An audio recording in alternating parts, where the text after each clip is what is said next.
মধ্যে যাত্রী এসে থাকার জন্য এই রুমগুলো করা হয়েছে। যারা 14 তারিখ 15 তারিখ ভোরবেলাতে স্নান করবে তাদের জন্য এই রুমগুলো করা হয়েছে। এই রুমে কত মানুষ আছে, এইরকম পুরো গঙ্গাসাগরে প্রায় 30-40 খানা রুম আছে। কত মানুষ আছে দেখে নাও।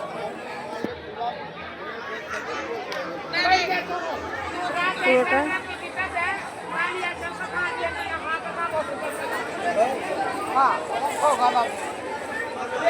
একদম শেষ অবধি দেখানোর চেষ্টা করছি।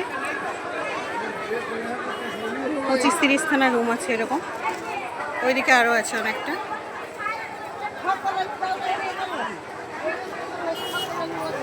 এনারা এখন থেকে স্টে করছেন প্রায় বলতে গেলে 14 তারিখে ভোরবেলায় যে স্নান আছে পৌষ স্নান, আর 15 তারিখে ভোরবেলায় আছে মাঘ স্নান, মাঘী স্নান যেটা, ওই দুটো স্নান সেরে যাবে এনারা, বাড়ি ফিরবেন।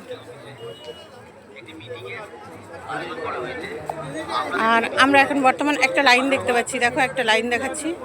একটা সংস্থা খাবার দান করছে মেলাতে, ওই খাবারটা খাওয়ার জন্য এত লোকে লাইন দিচ্ছে, অনেকটা মিনিমাম এখান থেকে লাইন দিয়েছে হেঁটে গেলে 20-25 মিনিট, অতটা অবধি লাইন চলছে। মেলাটা খুবই সুন্দর সাজিয়েছে অরূপ। এটা নদীর সাইড, নদীর দিকে এরকম করে সাজিয়েছে, দারুণ লাগছে।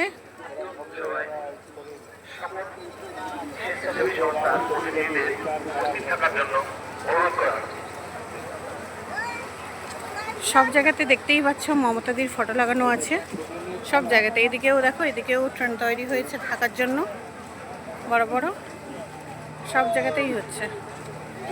লাল রঙের ফ্যাশ উঠছে, কি অপরূপ সাজিয়েছে ও মেলা, দারুণ লাগছে। সবাই চলে এসো, সবাইকে আমি আমন্ত্রণ করলাম, সবাই চলে এসো।